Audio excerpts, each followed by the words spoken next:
Black like me. Black like me. Black like me.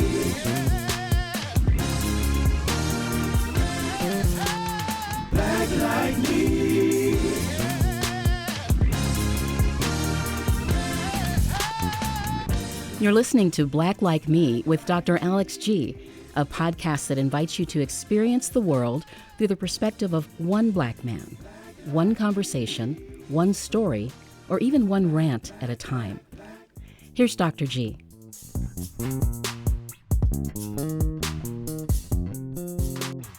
Hey, good people. I want to welcome you back to another exciting episode of Black Like Me with Dr. Alex G. And now for 7 seasons, I've been telling you that I'm bringing you these scintillating conversations with brilliant Black folks in my community, in my world, who are doing wonderful things, who are working, who are retired, who are raising children, grandchildren, who are volunteering, but they're just doing a number of things just to make society better for everyone. And you get a chance to understand your world better by listening to us talk about how we see America and our world through our eyes, hence the name Black Like Me. And so today is no exception. Miss Edith Lawrence Hillard is my very special guest. She lives in this Madison community with me. We're so fortunate to have her. She has worked professionally in this community for 50 years. And so she's retired 3 times. I just want to do it once. She's retired from WPNL, Wisconsin Power and Light. She's retired from MPI International, and also she's retired from the Goodman Community Center.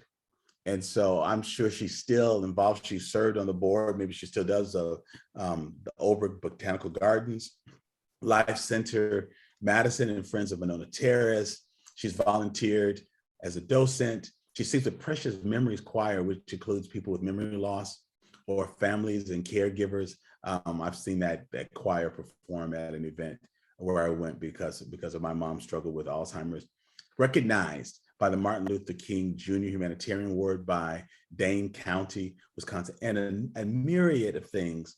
One of the cool things that I'm talking with her about, that she has tracked her family's history back to 1747 and has played her great grandmother Cynthia Owens in a living history tour. Miss Edith, thank you so much for being here on Black Like Me with me, ma'am. It's my pleasure, Alex. Oh, I've known you for years in the community. I've always appreciated how you've encouraged me, and how you're always smiling and just giving back to the community. And I just find your story so intriguing. So I'm looking forward to talking with you. And I'm so glad that you're willing to share a bit of your time in your life. Now, Miss Edith, before we get into the fantastic history of your family, I do something on my podcast each week that's called Black Icebreakers. And so I ask my guests questions, which are fun questions, about their lives, Black history, Black culture. Some of them vary depending on whether you grew up in a more urban or rural environment or East or West Coast. But then some of these things we just answer the same no matter where we're from. But they're just always fun because it helps us to relax, and it just shows some of the cool uniqueness of our culture. So here's my first one that I ask everyone. Growing up or even now, do you prefer grits or cream of wheat? Cream of wheat. Cream of wheat. Yes. All right. Tell me about this, because usually I kick people off the show if they don't say grits. But I'm gonna let you stay with your information. So cream of wheat. Tell me about this. Because my grandmother used to make cream of wheat for me for breakfast. So that's why I picked cream of wheat, and I enjoyed it. You enjoy it? Did you put Yes, butter I and sugar on it? What did you put on your cream of wheat? Butter and sugar? Butter and sugar, yes. I love it. Now, did your grandmother ever make you grits? Never. Never. Never. But you've had grits though, right? I've had grits. Oh yeah, I've had grits. Mm-hmm. No, I love it. Listen, you talk a lot about your grandparents and great grandparents. I'm curious, when you were growing up, did some of your elders have plastic on their furniture, like in the shrine front room house? Did you grow up with relatives who covered furniture with I'm plastic? laughing because the majority of them did. I hated it. In the winter, it was hot, you'd stick to it. And in the summer, it was freezing cold. But yes, the majority of my older relatives had plastic on their furniture. I love it. When you're growing up, and I love when people have had the influence of older folks because sometimes we share these experiences. Do you remember any of your relatives talking about splitting the pole or not splitting the pole when you're walking down the street No, together? Was that something of it? Like if someone walked around a pole, like you're all supposed to go around the same side of the pole or the same side of the mailbox. So that wasn't something you all no, I don't lacked remember in that. practice. Mm-mm. Okay. Let me ask you this. Did your grandmother or another older family figure have rituals of what they did when it was thundering and lightning outside, when it was a big storm? Were there certain precautions or things they made your family Hmm. do? Not that I can remember. No, 'Cause Alex, not you that I don't can think so? remember. Mm-mm. Some older folks would say they'll make people sit down, they cover they turn the lights out, you can talk on the telephone, you have to, they would say the Lord's doing his work. And so a lot of us grew up with elders making us, take some of those things. And so no, that is interesting because I like asking this because sometimes it's Mhm. different based on where people grew up and the kinds of things they Right. talked about. Now, did you ever have to learn an Easter speech growing up? Did you have to perform at your church? Oh, yes, most definitely. Always had an Easter speech that I had to learn. Yeah. Did you have a nice bonnet and a nice Easter dress that went with it? You got it. And the patent leather shoes, the gloves, the little purse hat, the whole works. And I, I was very excited about it. yes. All right, I have another question. I've heard some of elders talk about. I want to know if this is something that you've experienced. People used to talk about. Well, did you have family down south? Would you make trips down south, Miss Edith, No, to visit family? no, So most of your family was here. that's correct. Yeah. Oh, okay. We're gonna get into that because people used to talk about lining shoe boxes with aluminum foil and putting food inside of it when they would ride buses down south. You know what? I'm not going to even ask that question because most of the family is here. I don't know if this was just something that was just cultural or somewhat superstitious, but growing up, I remember people thinking that dreams about fish meant something. Like if someone said, "Oh, I had a dream about fish last night," that in certain families it would mean someone was expecting a baby or something like that. Ooh, somebody must be pregnant because I dreamed about fish last night. Was that anything you ever experienced growing up hearing that? No, nope, don't remember the fish story. Growing up in Wisconsin, it makes me wonder if some of those are more Southern things too, because a lot of people that have answered that have talked about that have Southern roots where they've grown up in Mississippi or Alabama or places like that. So that's really interesting. Yeah, that could Listen, very well be. Yeah. it really could be. Mhm. All right. So Miss Edith, you and I were speaking recently about another matter, about a project that I'm working on.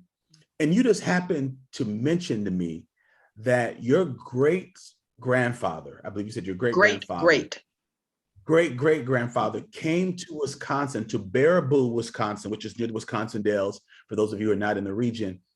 What year was that? 1865. 1865. He came to Wisconsin. And so it just intrigued me. I love history, and I love I love history, even if I have to read about it or watch it in a film, but being able to listen to it from a living historian is even more meaningful. So I just want to ask you just a little bit about your great great grandfather. Where did he come from and why? He came from Shreveport, Louisiana, and he came to Wisconsin when he was 12 years old. So back in 1865, we know what was going on. Sure. Shortly after the Emancipation Proclamation had been signed.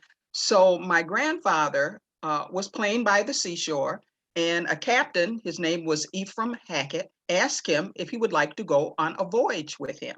Now, Captain Hackett was a Quaker, and so he was friends with the African Americans, and they knew that Captain Hackett was a good person and a good man.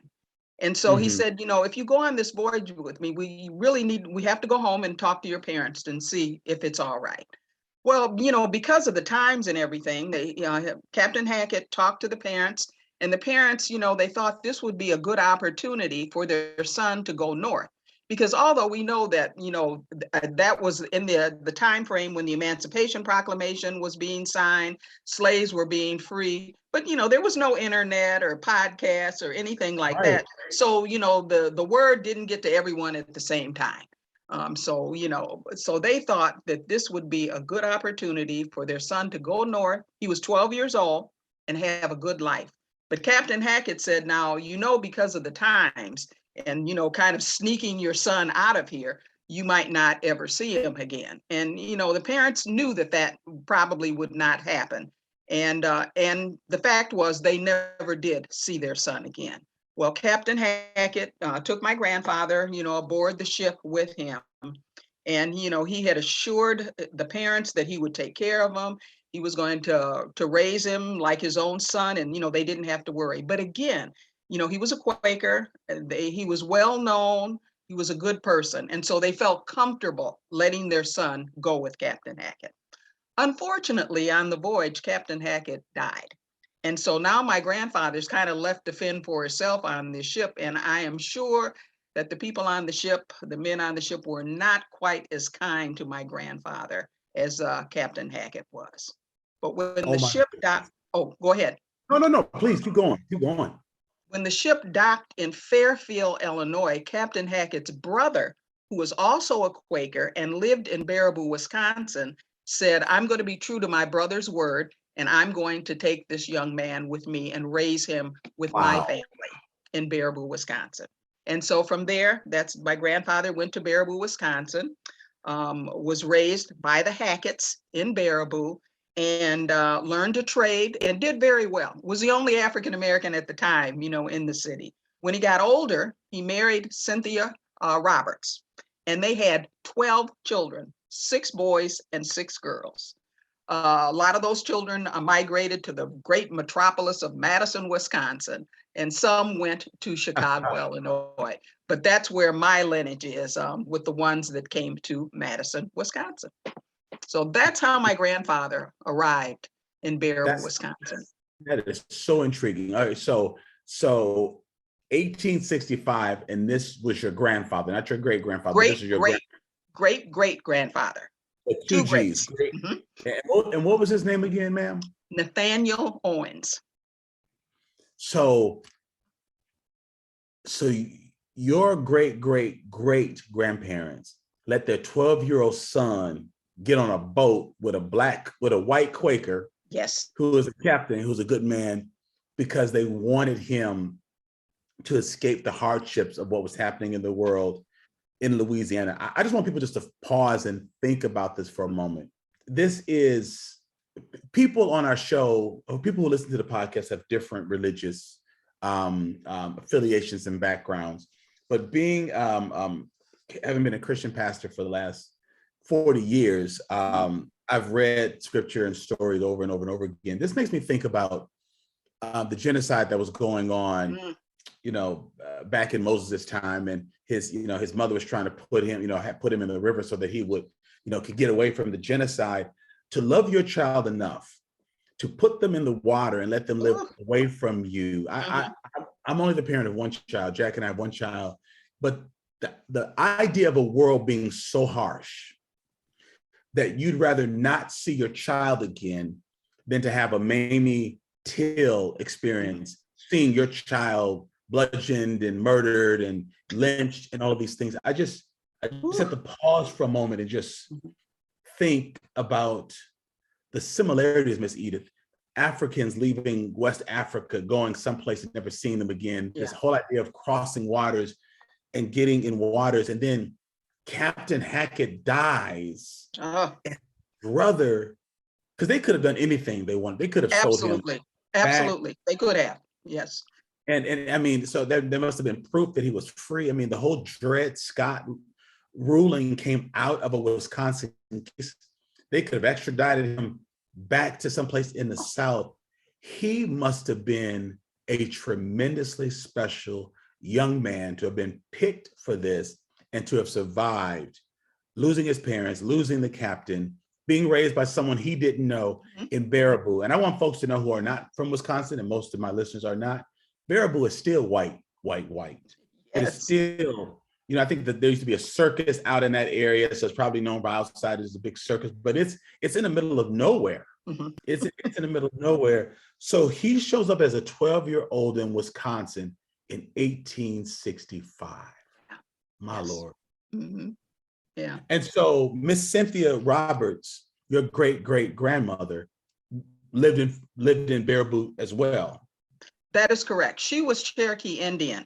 Now, with Nathaniel, I can only trace him back to 1865. But with Cynthia, I can trace her back to 1747. So essentially, my family, I can trace my family history back 275 years, which I think is really something, especially for an African-American woman.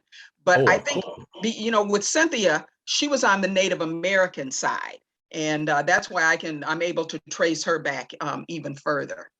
So she was full Cherokee? That I don't think she was full Cherokee, but I'm not sure. Sure. But one of the things that comes up is that in like my daughter's generation, Lexi's 25, her grandparents, my mother and my wife's mother, don't talk about their Native American lineage the way my grandmother did. Because grandparents would say, oh yeah, grandma was Choctaw, grandma was Cherokee, or grandma was. And so for folks who are listening, they don't understand that Blacks and Native Americans had lots of families together. In fact, as we talk about the Center for Black Excellence, Ms. Edith, part of the stories that we have to tell are the stories of Black and Native Americans who had children and families together, because probably growing up, almost all the elders I knew talked about their Native American heritage. Yeah, it's not the exception. It was more so the rule, correct? Mm-hmm. That's correct. Yeah, absolutely. So tell me again what kind of work your great-great-grandfather did, Mr. Nathaniel. So he's 12 years old. He probably goes to work full time, probably more than full time. He goes right to work. And what was the industry again? He was what is it called? He worked on the railroad. With the Hacketts. And so he learned, and not on the railroad as the car, he worked like fixing parts of the railroad, the wheels and things like that. So that's the trade that he was learning. That is simply amazing. What other kinds of things have you learned about your great-great grandfather? Like, do you know how old he was when he passed away? Oh, I did, but now I can't remember how old he was. Yeah, and I've got that written down somewhere, but offhand I cannot remember how old he was when he passed away. Did he grow to a nice older age? Oh yeah, most definitely, most definitely. I believe he was in his late 60s when he passed away. And did he stay in Baraboo, Wisconsin, for the majority of his life? All of his life he stayed in Baraboo. Him and Cynthia stayed in Baraboo and died in Baraboo and are buried in Baraboo. Really? Yeah. And like you had mentioned earlier, I played my grandmother on this living history tour, which was a really fun thing to be able to do, to basically stand in her shoes and be Cynthia. But, with their children, some of their children worked for the Circus World Museum in Baraboo, Wisconsin. And then some of them, absolutely. I had two uncles and an aunt who worked at the Circus World Museum doing vaudeville type things and traveling around Wisconsin, Illinois, and because of even at that time, we're talking early 1900s, there was still lots of prejudice going on. And the reason they were able to travel with the circus was because they were with the circus. And so they had the opportunity to travel around and be and enjoy their careers, working with the circus. I love this.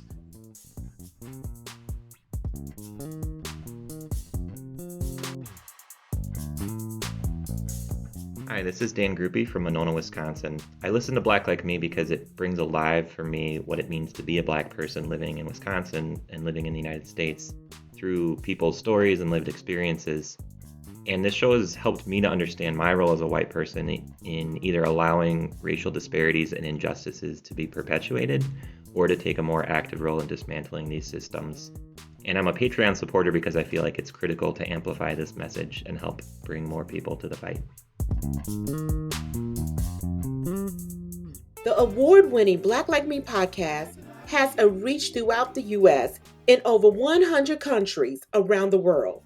It is the work of a dedicated team of people here in Madison, Wisconsin, dedicated to changing the conversation surrounding race. When you sign up to support Black Like Me as a patron, you support the work that they are doing and help create better quality content and a better society.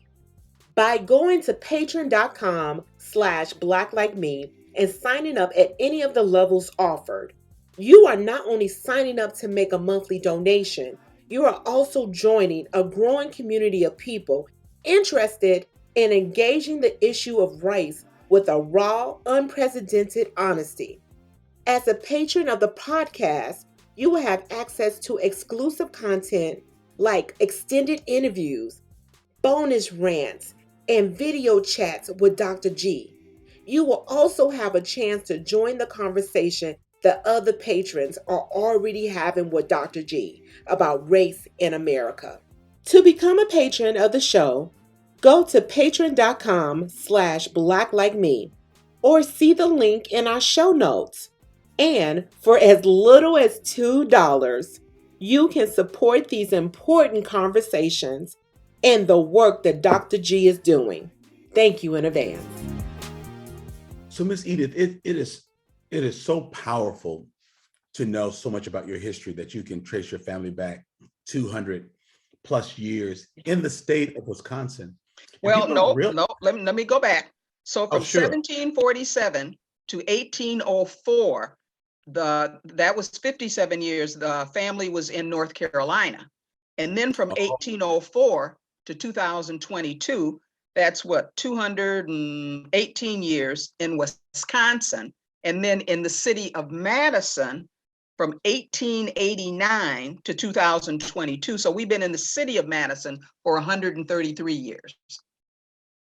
Wow. And this is it's so interesting. It's such rich history because you don't think about Wisconsin having Black residents who have been around that long. Yeah. It means that your family is invested in this state and have decided to stay here for 200 years. And so, I mean, your feeling of home and a sense of belonging and the right to challenge our state or encourage our state or stand up for rights or justice is duly yours because of the centuries that your family has worked and served in the state of Wisconsin. Absolutely.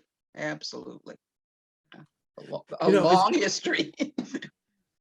Do you know anything about your grandfather's hobbies? Did he fish? Did he hunt? Have you learned anything about the kinds of things that he liked to do when he wasn't working? No, not at all. No. So now you were raised by you tell me how you got to Madison. I was raised by my grandparents here in Madison. Got you. Yeah. So I was born in Chicago and I was brought to Madison at 9 months old to live with my grandparents, and I've been here ever since. So I am a lifelong resident of Madison, Wisconsin. Oh goodness. So Mr. Nathaniel was your grandmother's family? That was on your maternal side? That is correct. Mm-hmm. So that would have been her great grandfather. Yes. Then. Mm-hmm. So she must have been just rich with stories that she told you, or did you hear about stories of Mr. Nathaniel from great aunts or other relatives, or was it your grandmother who told you a lot of the stories about your family's history and Mr. Yeah, it was mostly my grandmother who told me a lot of the history. And then I had Aunt Mamie Owens, who and Mamie lived until she was 99 years old here in Madison. Mamie married into the family. Mamie married my Uncle Bayless. Mm-hmm. And so she told me a lot of the family history, but Aunt Mamie gave me a lot of pictures from the family history. And that's something that my grandmother didn't, or maybe she had them, but she didn't share them with me. But my Aunt Mamie shared a lot of the family pictures with me, of which I have. So very grateful to that, to be able to have those pictures of my great-great-grandfather and of, some of the 12 children that he had. Wow. So yeah. So because your grandfather, your great great grandfather lived so long, did your grandmother ever meet him? I mean, sometimes people had the pleasure of meeting their great grandparents. Did she have a chance to? They lived at the Yes, she same did. time. Yes, she did. Did And she although really? my my grandmother was born in Madison, but she would travel back and forth to Baraboo, to the family home, of which is no longer there in Baraboo. But like during the Oh, summers, I can remember my grandmother talking about going to Baraboo, to see her grandfather, her great grandfather, and staying there in Baraboo. did she ever talk about what it was like being the only Black family or one of the only few Black families there? Were people accepting? Were they warm? Did your family just sort of, live apart from the rest of the community? What did your grandmother say about that? Absolutely not. They were accepted very warmly. They were the only African American family in the city of Baraboo. So, so it's not like they were a big threat or anything. But she Sure. talked about how they would go downtown to the square and they would sit in that little area in downtown Baraboo. There was a movie theater across the street. They'd go to the movie theater, and how they would sit in the park and, just socialize with the, other residents in the city. But she, when she talked about it, it was just a good feeling, a nice place to go, always looking forward to when the summers were going to come and she was able to go to Baraboo, and visit her great grandfather. So it was a very warm, wonderful situation. Thinking about the rich experiences that your grandmother had of Baraboo, I mean, even today, 2022, I'd have to think if I were going to walk around Baraboo or go to a theater in Baraboo, not because it's a mean or hostile place, but it's just not known for African Americans. It's out in the rural part of Wisconsin. It's between Madison and Wisconsin Dells, and so, but the fact that they lived there and could go to movie theaters and things that my parents couldn't do in Chicago in the 50s. What does it feel like to know that your great great grandparents felt like a part of society in rural Wisconsin in a way that people today, Black people today, don't? What does it feel like to have lost that ground? What do you think when you consider that, Miss Edith? It's so disheartening because when I think about that and how they were so well accepted, they lived a beautiful, wonderful, full life, in the city of Baraboo.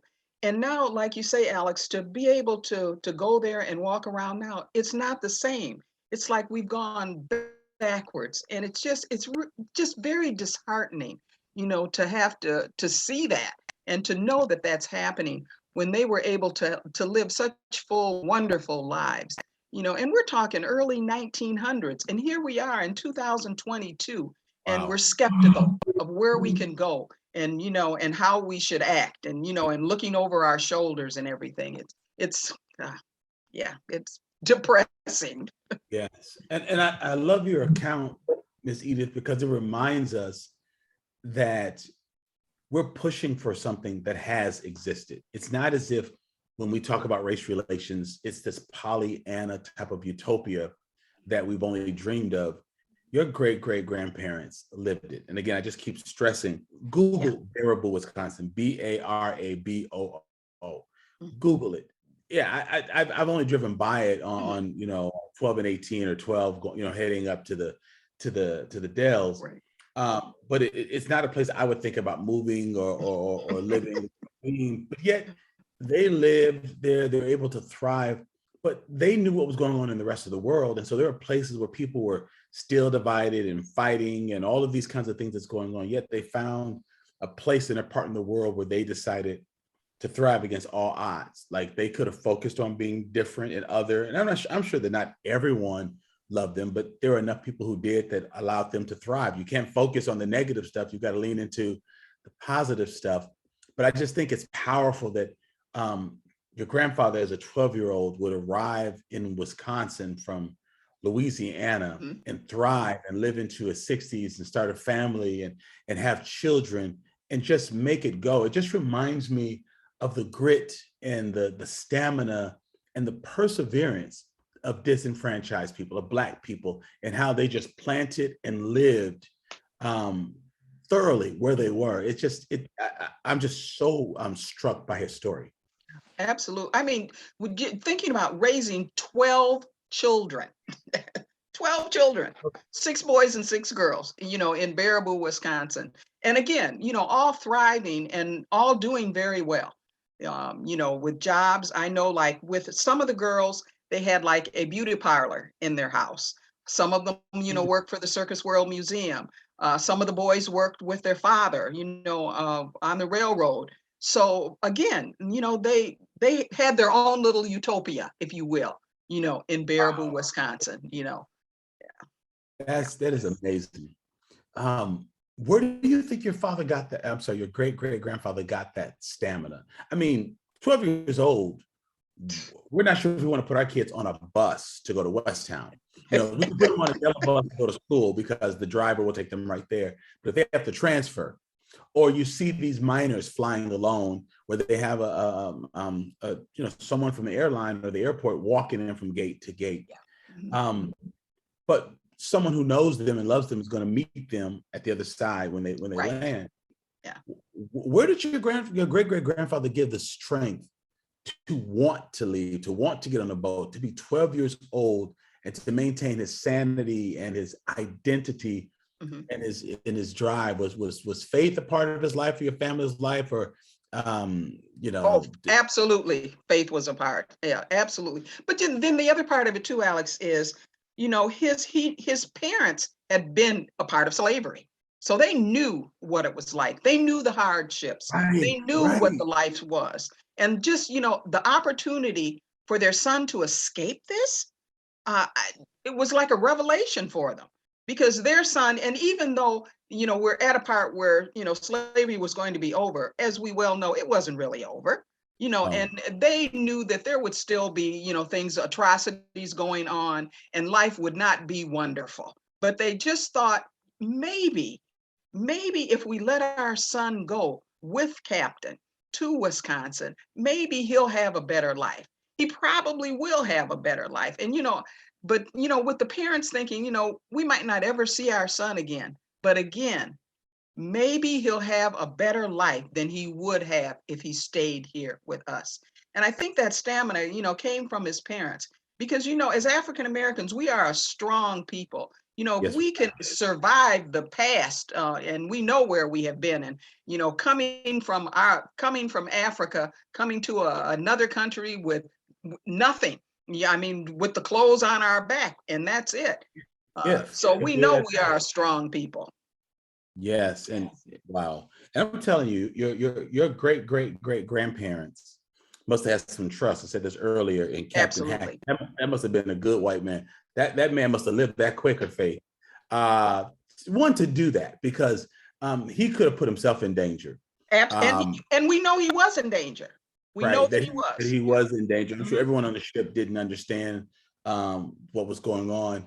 But the ethos of the family, for his brother to say, I'm going to make good on my parents, on my brother's promise.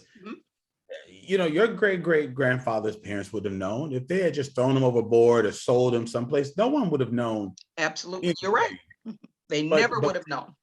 But to have kept that just makes me think there was a purpose for Mr. Nathaniel's life, that there was a purpose for him to get where he's going. And it just makes me wonder, for folks who live in the North, who wanted their children to have sort of a slower summer, would send them down south to hang out with their grandmothers or their cousins, just to sort of be in a relaxed rural environment to get out of the city for a little bit.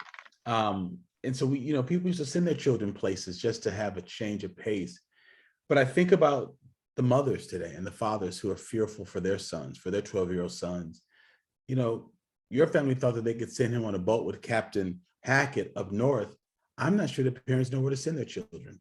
Children are being killed in schools. They're being killed unarmed. They're being recruited to gangs. They're going to juvenile prisons. They're getting involved in drug addiction and drug usage. And, with all we can say about how hard things were way back when, your great-great-great-grandparents still believed that there was someplace they could send him.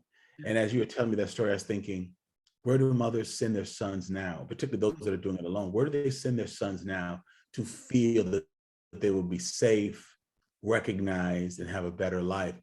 I would say that some mothers feel like they have even fewer options than your great, great, great grandparents did. I would say you're right about that, Alex, most definitely. Yeah, we're living in a whole different world right now. Yeah. Mm. And Ooh. Miss Edith, it is so interesting.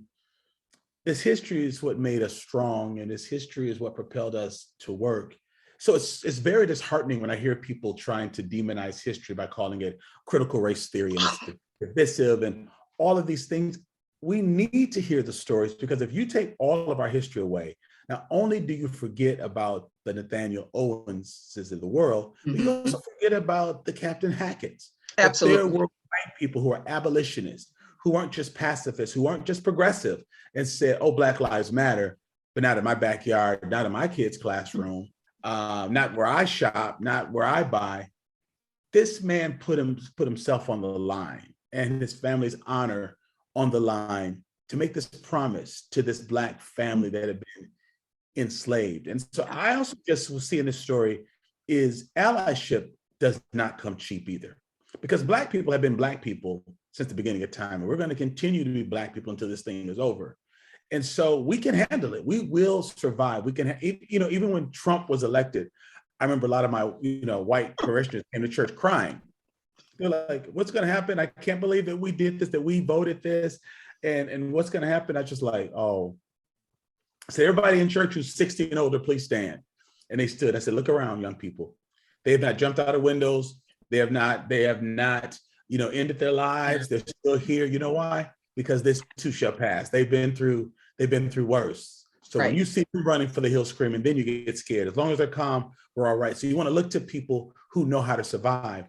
But if you're going to take on that moniker of an advocate, of an ally, then understand what that means to us. It doesn't just mean that you hold a poster, but you don't want to live next door to us. It doesn't mean that you put a yard in your sign, but you don't want your children to have teachers who look like me, or you think the school's going downhill because an administrator looks like me, or you question the academic background of your doctor because they look like me. Captain Hackett did something, and he proved to be an ally, and he was so committed to it, and his family was so committed to it, that what he didn't finish, his brother did. Yeah. We need some more Captain Hackett's in the world today, because a lot of this stuff, Miss Edith, if I can just pontificate for a moment, a lot of this stuff that's happening in our world today is not just because of the radical, like people might call the radical right. It's a lot of silent people who consider themselves open or woke or caring, who aren't voting for the interests of other people, aren't building cross-cultural relationships, aren't hiring, aren't promoting. And we're talking it, but we're not living it. If we're going to really move to a better place in this country, it's not only the Black people that need to come up. White people need to come up in their commitment in using that access and that privilege. Hackett had a boat and he had a captain's license, to whatever extent that's a reality. And he couldn't get the whole family out. The whole family didn't want to leave. I'm sure they had roots deeply in Shreveport and probably had other children. But he could get one child up. And if he hadn't done that, my guest wouldn't be here today. And he wouldn't have those 12 children who have had full lives.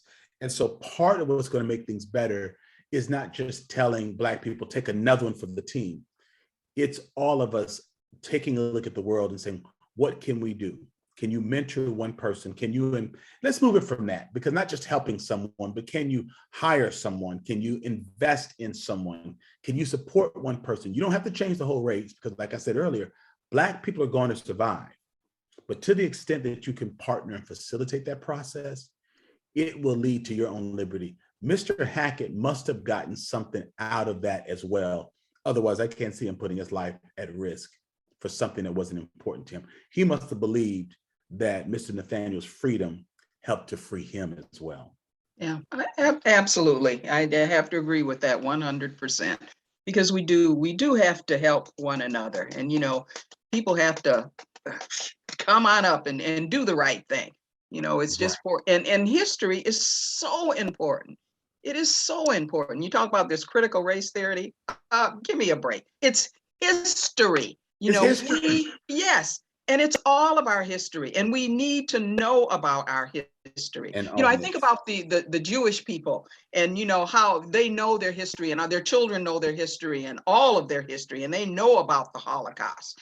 Right. And we as Black people, and we know a little about our history, but we're learning more and more about our history, of late. But we all need to know all of the history. It's Yes, all we do. important. Yes, we do. If Mr. Nathaniel walked through South Central Wisconsin, not just Bearable, but South Central Wisconsin, what do you think would trouble him the most about what his home state has become? That it isn't, the utopia that he grew up in. It isn't the place that he thought it would always be, unfortunately, because it was such a good place for, for him and his family. And to see all of that dissipate, I think it would be very heartbreaking for him to, be able to walk around and see that. It's heartbreaking for me to see it. So I can't imagine how it would be for him. Just We've got more work to do, but that's why we need your history. We need to be reminded this has happened and it has worked, and people have survived and had careers and bought and built homes and families, and we can do it again. So we need stories like yours, Ms. Hilliard, from time to time, just to remember people can live together, that if 120 plus years ago, rural Blacks and whites in South Central Wisconsin were able to live together and sit in movie theaters together, then we can do that too. People are struggling and trying to figure out how to diversify their restaurants, their clientele, their businesses, but somehow Black and white people in rural Bearable, Wisconsin, 120, 25 years ago, figured out how to do it. Yeah, you're right. And we can do it again. we can do it again, but it's going to take more work.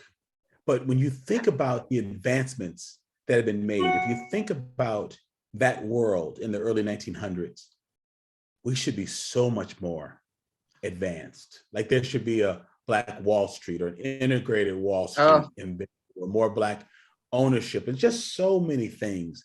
And so I get bemoaning the past, but if we don't get to work today, we're going to be 200 years away from 1865. And looking back and thinking we should have done something. So your story today, Miss Edith, helps us to pause for a moment and to realize integration and interaction is not brand new. And in fact, what your great-great-grandparents experienced, I think is more than integration, because integration just feels like you just cut and paste someone into an environment where it's not give and take, it's more just take. Right. But it sounds like his experience was give and take, which is more than just integration. It was really a true mixing, a true immersion, and he was part of the community and not just a tangential Black family in the community, but he was a part of it, known and revered and respected. Absolutely. And because I believe that history can repeat itself, looking back is almost as powerful as looking in a crystal ball and seeing the future. So knowing that it has happened gives me the assurance that it can happen. And I want to live in a world where Black people can choose to live in Baraboo again, or Fitchburg, where I live, or other places, and not be shocked by their expectation to just want to be welcomed and to want to be safe and to want to be respected and just to want to have the same opportunities everyone else has. One of the pressures that may have been on your family, because they were the only Black family, was to what degree you assimilate, because you can work hard and contribute. And for integration, a lot of Black people left Black communities, Black stores, Black businesses, because they could then take their dollars to the white community. I think the opportunity for us is to mingle and be safe in non-Black spaces, but still need and respect our Black beauty parlors, our Black funeral homes, our Black businesses, so that it's not either or. And that's the reality. For our listeners, I want you to understand that I think is before us, that I don't think with integration, Black people ever wanted to leave their own communities, They just wanted to stop being terrorized by moving into the broader society. I think the opportunity now is to be accepted and to have opportunity in the broader community, in broader business, in whatever sphere of influence, but still having the economic base of a strong, thriving Black community with Black businesses and Black individuals. And I don't think that that's too much to ask, Ms. Edith. I don't think it's too much asked for us to be able to live in both of those realities. Yeah, I agree 100%. It isn't. And that's just the way it should be. And wouldn't it be, it would be such a better world, if it was like that and we can all live and thrive in community together. Yes. Most definitely. Yes, ma'am. Well, I thank you for being here today. You have shed so much light and you've been so generous with your story. And when that young 12-year-old young man got on that boat, he didn't think that people would be talking about that story in 2022, about the name of his captain and who died and who brought him to Baraboo. And so I feel that you have honored him and his memory, and you've reminded us of the strength and the capability of 12-year-olds. That 12-year-olds can make good decisions and strong decisions. And what I've been hearing in my research is that Black people want their 12-year-olds to be treated as leaders to be developed and not problems to be fixed. Absolutely. Or subjects to be studied. So we've got to raise the bar for our children because they can do a whole lot. So my special guest today has been Miss Edith Lawrence Hilliard, a living legacy, historian, a performer who has 200 plus years history that she can trace back to the 1740s, I believe it is. She said, and has this rich history in Madison, Wisconsin, and South Central Wisconsin. It just gives us a different way of just looking at what people did to rise to the occasion. This young man got on the boat because he couldn't change the world, he couldn't change Shreveport, but he could change his part of the world, and he moved. We can all complain about what's not happening, but what movement are you going to take today? What steps are you going to take today, listeners? What are you going to do to move yourself, posture yourself, reposture yourself to be a part of the solution? Anyone can sit back and complain about a post-Civil War world. But what decisions are you going to make to change the world? Because I have to think that this world is better because Miss Edith and her relatives have been a part of it. But that started with a decision that her great-great-great-grandparents made. What decisions are you going to make today, listeners, that's going to make life more equitable and better for your children? And if that move doesn't include justice or moving out of our homogenous enclaves, then we become a part of the problem. So learn from this story. As always, we want you to lean in. We want you to listen. We want you to learn. We want you to be changed. And we want you to share this.